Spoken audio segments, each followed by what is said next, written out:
آزادی کے بعد ہماری اور آپ کی کیا ذمہ داری تھی کہ جو اس آزادی میں قربان ہوئے ہیں، جن لوگوں نے اپنی جانوں کا نذرانہ پیش کیا ہے، وہ ٹیپو سلطان شہید ہو یا نواب سراج الدولہ ہو یا علی وردی خاں ہو یا حیدر علی ہو یا اس جیسے بہادر جرنیل اور سپاہی مولانا محمد قاسم نروتوی ہو، حافظ ضامن شہید ہو، جعفر تھانیسوی ہو، مولانا مملوک علی ہو، مولانا ولایت علی ہو، حاجی امداد اللہ مہاجر مکی ہو، میں سینکڑوں نام گنا سکتا ہوں ہمارے ان عظیم علماء کا، ہمارے ان عظیم علماء کے نام میں آپ کے سامنے پیش کر سکتا ہوں جنہوں نے اس آزادی میں حصہ لیا تھا۔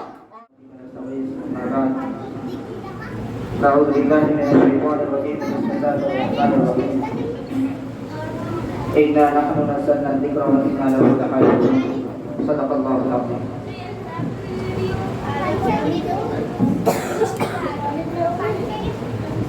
معزز و موقر پردان نشین خواتین اسلام، مدرسہ رحمانیہ للبنات یاسین گنج لکھنؤ میں یہ ادارہ جو اپنے آپ میں بڑا ہی خوبصورت، بڑا ہی منظم، بڑا ہی مرتب اور یوں کہا جائے کہ اس ادارے اس علاقے کے لیے ایک رحمت ہے تو یہ غلو نہیں ہوتی۔ معزز خواتین اسلام، ہر محلے کے لیے، ہر علاقے کے لیے ایک مکتب کی، ایک ادارے کی، ایک مدرسے کی ضرورت رہتی ہے۔ اسی طریقے سے محلہ یاسین گنج کے لیے بھی ایک ایسے ادارے کی ضرورت تھی جہاں پر ہمارے محلے کے چھوٹے چھوٹے بچوں کو دینی تعلیم دی جا سکے، ہمارے محلے کے چھوٹے چھوٹے بچوں کو اصلی تعلیم کے ساتھ ساتھ علوم اسلامیہ سکھائے جا سکے۔ معزز قوم میں لوگ اس ضرورت کو بھاگتے ہوئے قدم بڑھایا ہے رفیق مکرم، رفیق محترم، رفیق درس مولانا محمد کامل ندوی صاحب نے، اور آج ان کی کوششوں کا، ان کی کاوشوں کا ہم یہ ثمرہ بسر و چشم دیکھ رہے ہیں کہ الحمدللہ اتنا منظم یہ ادارہ چل رہا ہے، اور یہاں پر پڑھنے والی طالبات اور یہاں پر پڑھانے والی معلمات اپنے فریضے کو انجام دے رہی ہیں۔ یہاں پر جو چھوٹے چھوٹے بچے پڑھتے ہیں، یقین جانیے یہ چھوٹے بچے نہیں ہیں، بلکہ بقول شاعر کہ ابھی ننھا سا پودا ہے بڑا ہوگا تو پھل دے گا، ابھی ننھا سا پودا ہے بڑا ہوگا تو پھل دے گا، ہماری قوم کا بچہ ہوا کا رخ بدل دے گا۔ میری ماں بہنوں، اگر آج ہم نے اپنے بچوں کو اسلامی نہج پر، اسلامی طرز پر، اسلامی طریقے پر پروان نہیں چڑھایا، ان کی پرورش نہیں کی، ان کو پال پوس کر بڑا نہیں کیا،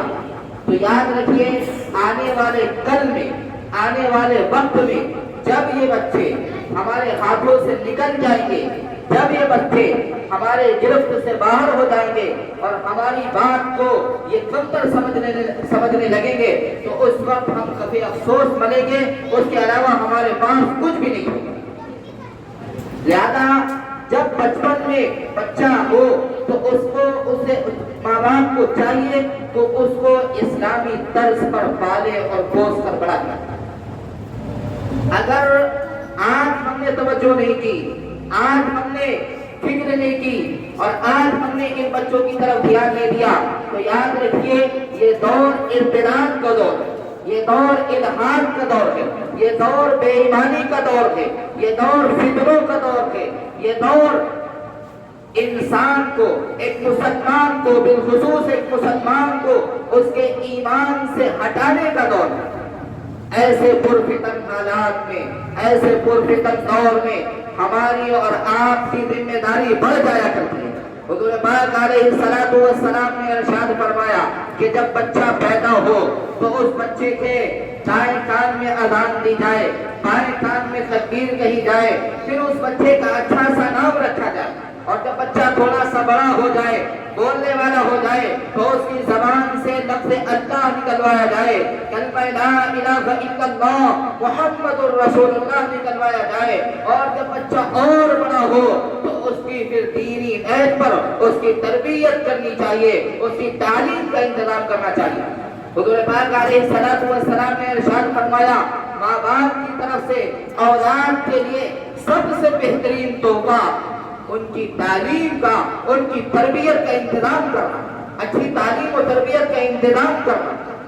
ایک حدیث میں آتا ہے اذا مات الانسان انقطع عمله، کہ جب انسان مر جاتا ہے تو اس کے سارے عمل اسے ختم کر دیے جاتے ہیں، الا ثلاثۃ، مگر 3 عمل ایسے ہوتے ہیں جو باقی رہتے ہیں۔ وہ کون سے عمل ہیں؟ ان میں سے ایک یہ ہے کہ انسان اپنی اولاد کو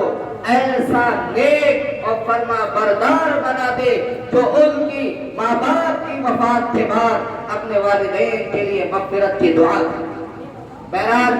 یہ مدرسہ جو چل رہا ہے اور یہاں جو دینی تعلیم کا جو نظم ہے، جو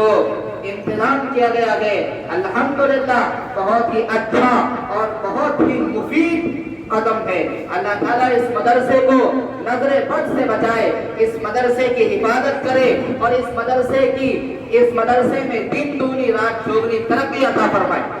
2 باتیں آپ سے اور کرنی ہے، اس کے بعد آپ سے رخصت ہوتا ہوں۔ عزیز ماں و بہنوں، آج کا جو دن ہے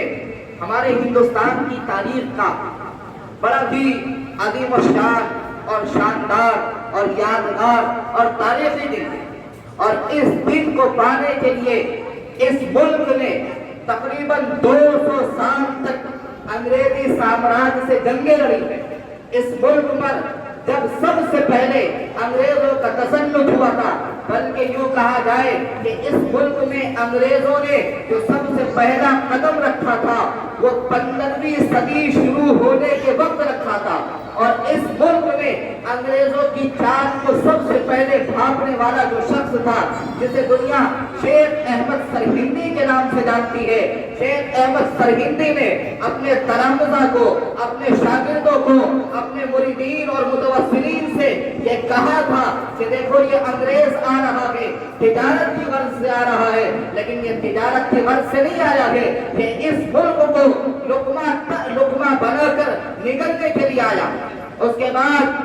مسلسل کوششیں ہوتی رہی، لیکن انگریز کیونکہ چھپا ہوا تھا، اور جب 1702 کے بعد سے انگریز کھل کر آیا تو 1754 میں نواب سراج الدولہ کے نانا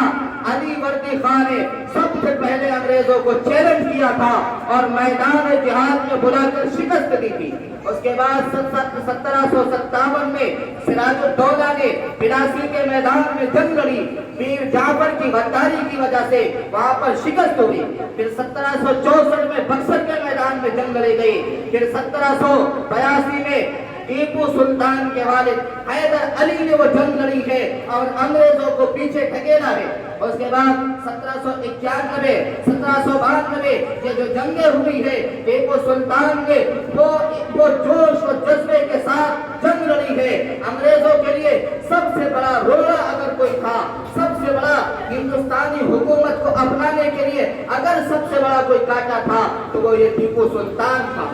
لیکن 1799 4 مئی کی وہ تاریخ تھی جہاں میر صادق کی غداری کی وجہ سے یہ جرنیل، یہ سپہ سالار، یہ بہادر، یہ عزم و ہمت سے پرجوش اور